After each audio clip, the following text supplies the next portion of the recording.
Hello everyone! So today I am sharing my third piece for Mermay. I haven't been able to make quite as many pieces for this month's theme as I had hoped, but I should be able to get at least one, maybe two more done before the end of this month.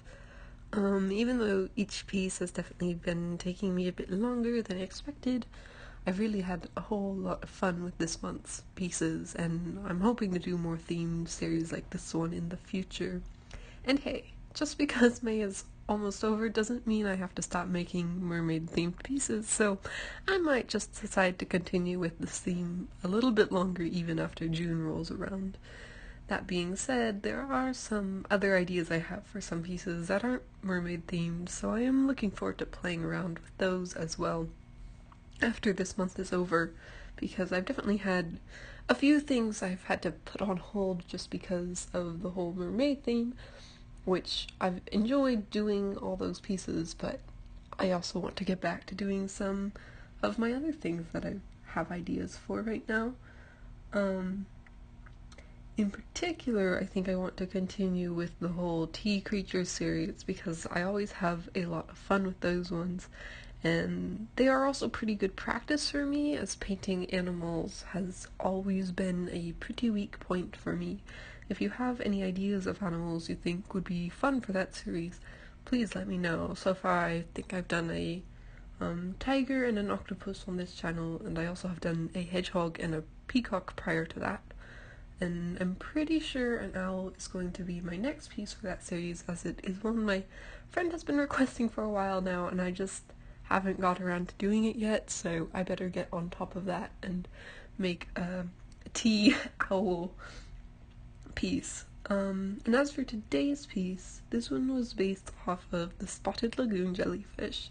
These are one of the main kinds of jellies that people actually keep as pets, and as much as I wish I could have a pet jellyfish, it sounds like quite the ordeal to actually do that. They need like particular kinds of tanks that allow the right kind of water flow or something, and the tanks also need to be quite large. And on top of that, jellies have a pretty short lifespan, and I think, at least for me, it would be pretty painful to have to deal with the death of your pet every few months. So no jelly pets for me, at least not in this current time, but maybe someday I'll be able to afford having pet jellyfish. I think it would just be so wonderful to just be able to go and see them right there, you know?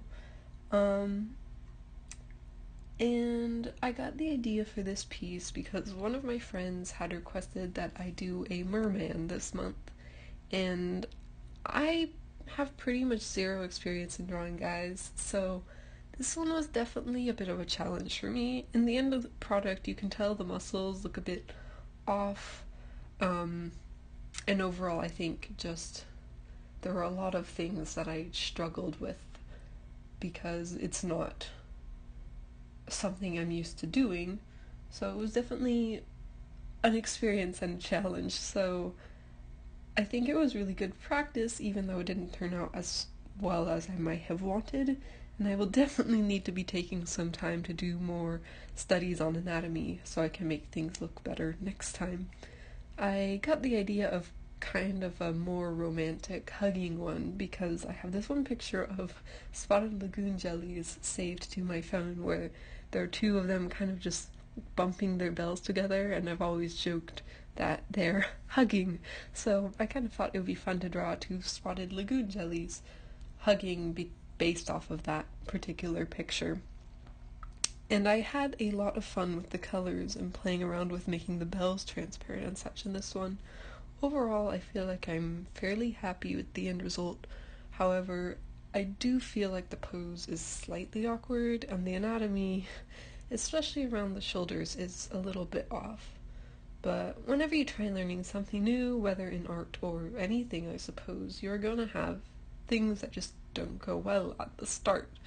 And I think that this one was definitely a challenge for me, especially, doing two people in one piece isn't something I normally do, and I normally focus more on maybe faces and kind of like waist up and I normally don't do such like full body um pieces, especially with two people in it. So it was a challenge, and I think it's something that I'll definitely need to be working on, like practicing painting two or maybe even more people or characters in relationship to each other, because how they are interacting and the fact that they're in three-dimensional space. So how do you kind of work around with that? I think I've gotten better with doing one person, but doing more than one has definitely still a bit of a challenge for me. Um, and speaking of trying new things, I am currently considering whether or not to get Clip Studio Paint Pro, because my parents are giving us each a little bit of money for kind of self-care focused things during quarantine, and because art is basically my main outlet, especially right now, I think it might be a good thing to spend that on. I've heard so many wonderful things about Clip Studio Paint, and currently I've been using Krita, and the fact that it's free is honestly so amazing. It's definitely probably a better software than you would think you could get for free, but and it's actually quite powerful, I think. Like the tools it gives you and everything allows for professional level pieces to be made. Not necessarily for me, but I've seen other people do really amazing things with it. And part of it is maybe I don't know how to use the software as well as other people, and obviously my art skills aren't quite to the same level as a professional artist. Um, but that being said, even though it is such a powerful free art software, I've definitely encountered a few things that make using it kind of awkward at times. I think one of the biggest issues I've had has always been lag, especially when I'm trying to use like a big brush to cover a large area. Um, I might use a large brush and the stroke I've made won't show up for sometimes 30 seconds or even more after I've made them. So there's a lot of just kind of sitting there waiting, wondering, is it making the stroke? Did I like am I not on the color I need? Like what is going on here? Why isn't it showing up? And then all of a sudden maybe I might go and try to be like, okay, well I guess I'll do it again, and then all of a sudden I have like 10 strokes all over the place because they didn't show up for way too long. So I think that was definitely an issue I've had with Krita that hopefully I think I think it's partially just because it's a free software. Currently, I thought originally it was my older laptop, but even with my new laptop, which is a pretty good laptop, I mean, it's a gaming laptop and is meant to handle pretty, not like crazy amounts of strenuous things on it, but it definitely is built for more intense things, and I would think an art program should be able to handle that on this laptop. But I think it's a problem with Krita itself and not so much my laptop as I had originally thought. Um, and I've also had just some issues with other things, like for example, sometimes I'll get on, and I think you can see it in some of my recent videos. I'll get on and I will start trying to paint, and then the like pressure sensitivity isn't working at all, even though it's turned on, and I can't. The only way to make it work again is just restarting the program, which isn't a huge deal, but it's rather annoying because, when you get on to your art program and you start painting, you kind of just want to be able to go for it and not have to go back and forth and restart the program or restart your laptop, or, you know, there's too much, I think, kind of waiting for things to get to the point where they're actually working. So having something that just works would be so, so nice.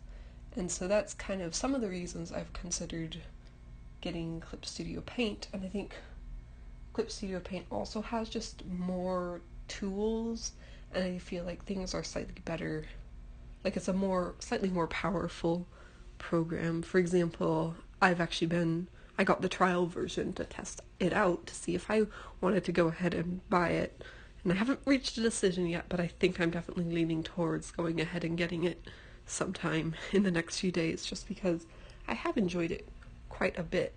One of the things I noticed was the stabilizers on Clip Studio Paint are kind of amazing. In Krita, if I'm using a stabilizer, there's this like kind of major lag behind where my cursor is and where the stroke is, which just makes it works. Like, it works as a stabilizer, but it makes the painting process feel very kind of awkward and unnatural to me.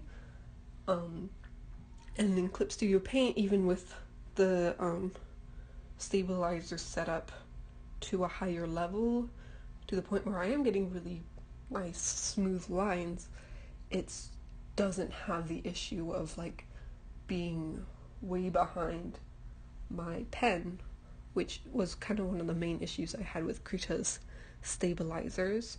And I've also found like just certain, like the brushes they have in Clip Studio Paint, I've really enjoyed.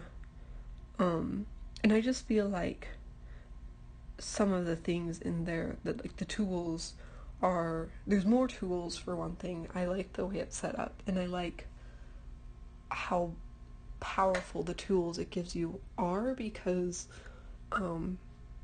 in Krita there's a fair amount of tools, but not everything works perfectly, which is to be expected. It's a free program.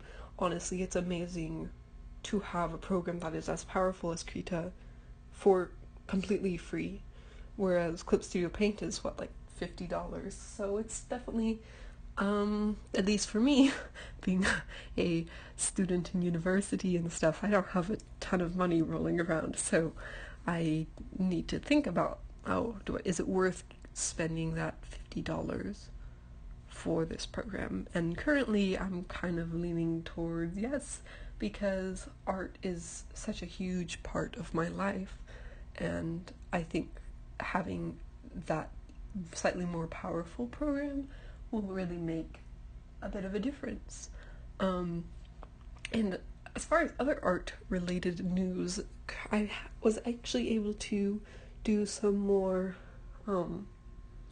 like colored pencil art over the weekend, so it was kind of fun to play around with traditional art again, which I haven't done for a really long time, and I've definitely missed it. There was something very therapeutic, I think, about using the colored pencils and just having a piece of paper and going for it. It was definitely a bit frustrating because I made a lot of mistakes, and there were places where I was like, oh, I don't like the color here, or oh, I colored in too much and now I wish I had left it a bit lighter. And so definitely a lot of mistakes. And then when I went to go and try to do the line work with my pen, my hands started shaking like crazy, and it made me realize how kind of lucky I am to be able to use like the digital art and the tools it has. There's no undo button when you're doing it just on a piece of paper. But even though the end product is far from perfect, I actually really, really enjoyed getting back to doing some more traditional art. But currently I don't have a way to record my process for traditional art. So if you want to see that, then I am posting it over on my Instagram, kayreb_art. So if you want to see some of the pieces that I don't end up recording, either because they're traditional art and I don't have a way to record them, or sometimes I start a piece and I think it's not going to be that good, so I don't bother recording it, and then I get to the end and I'm like, oh, I actually really like this one, but I didn't record it. Oh well. All of those kinds of things I do post over on my Instagram. So if you want to see more art that I don't necessarily post to YouTube, then that would be the place to see it. I also have a Facebook page and stuff, but I don't post on there as often, so probably Instagram is the best place for all of that.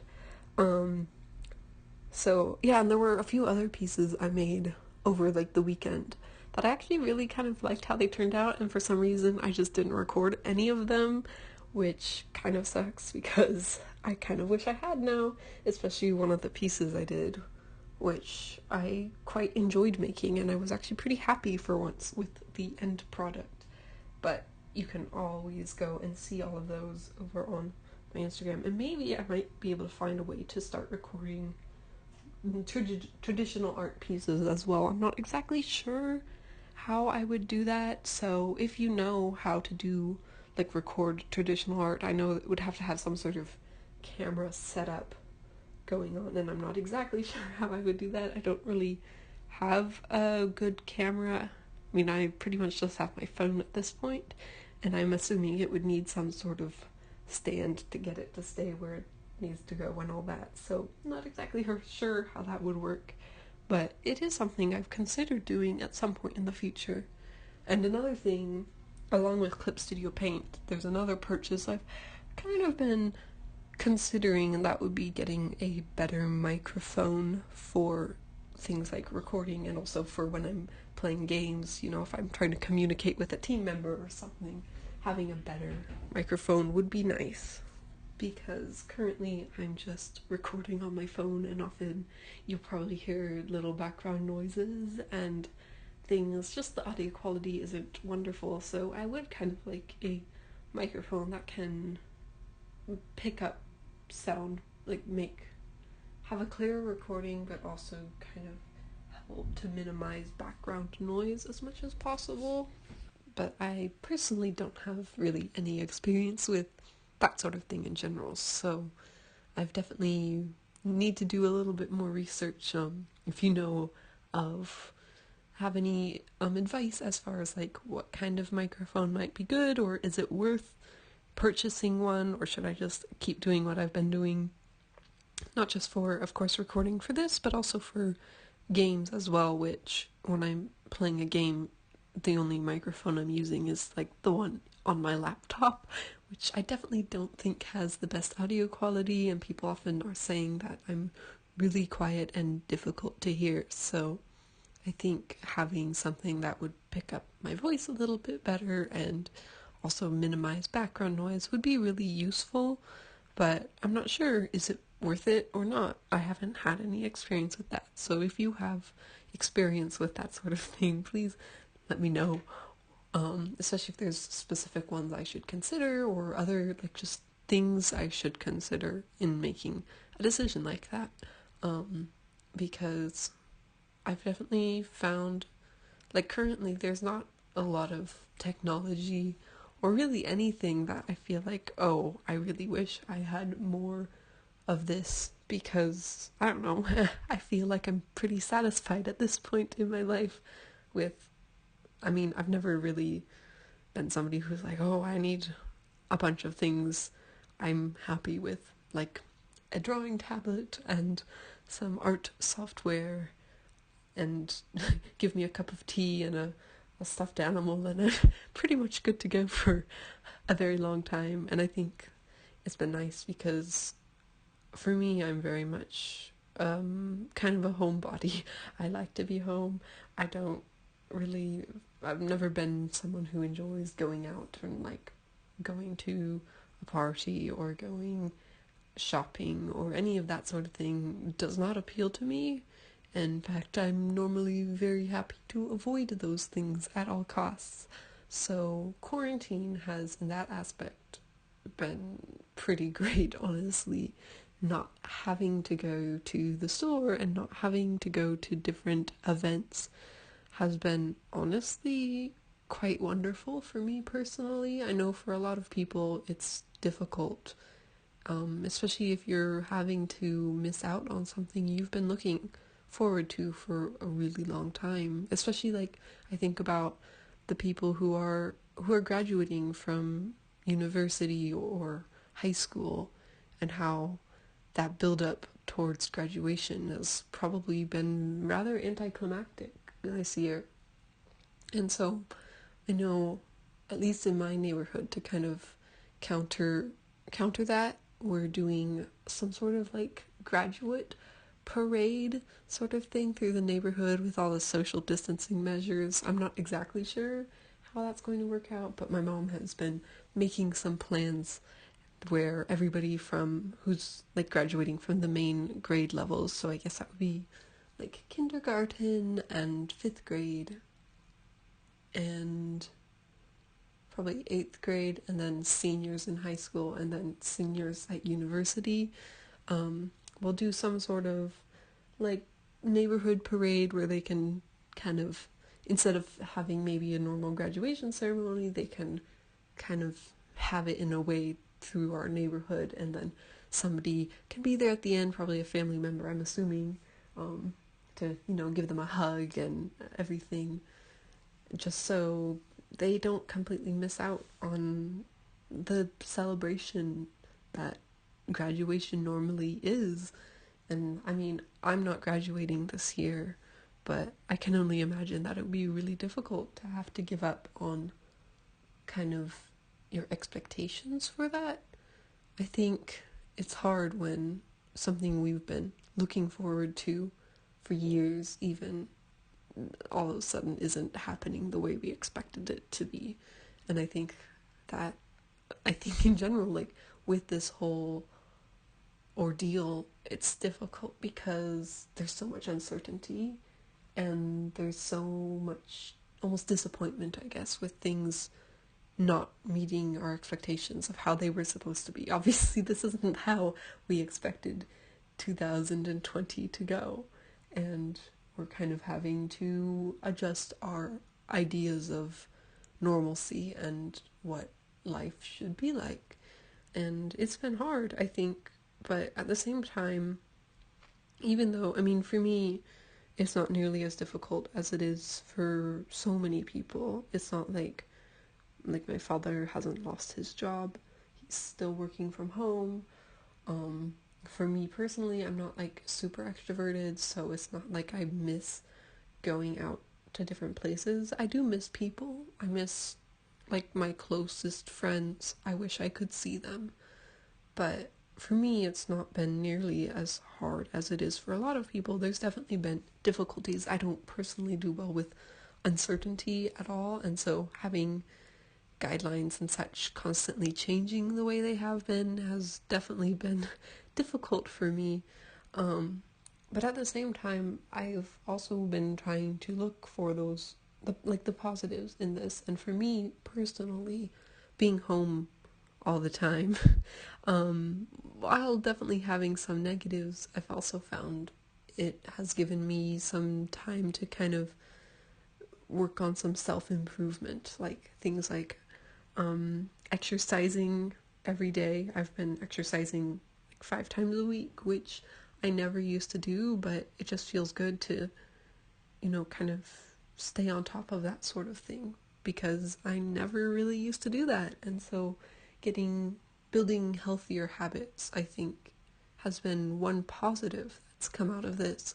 And I also feel like I've become a lot closer to my family because I kind of have to be with them 24/7 all the time.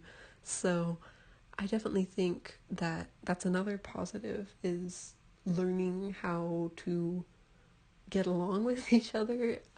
Personally, I don't think there's been too much tension between me and my siblings, at least in recent years, but I normally just kind of stay out of all of that sort of thing, but I know there's a lot of tension between them, and sometimes I get caught up in that as well.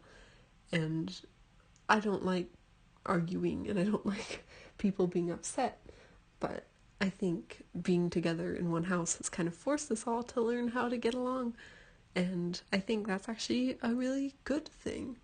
And so while there's still a lot of things that I wish were different, and obviously this is not a good situation, but I also have realized that there are some good things that have come out of it.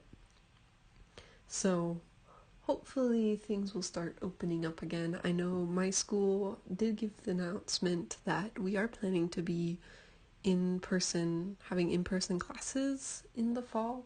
So not sure how that is going to look. It definitely sounds like they're putting some social distancing measures into place, and we're all required to wear masks in public spaces and everything.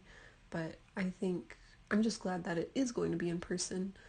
because otherwise I don't know what I would do. I'd probably have taken a gap year or transferred to a less expensive university, because the university I go to is a little bit on the pricier side, and it just wouldn't be worth it, I think, if all I was doing was online courses.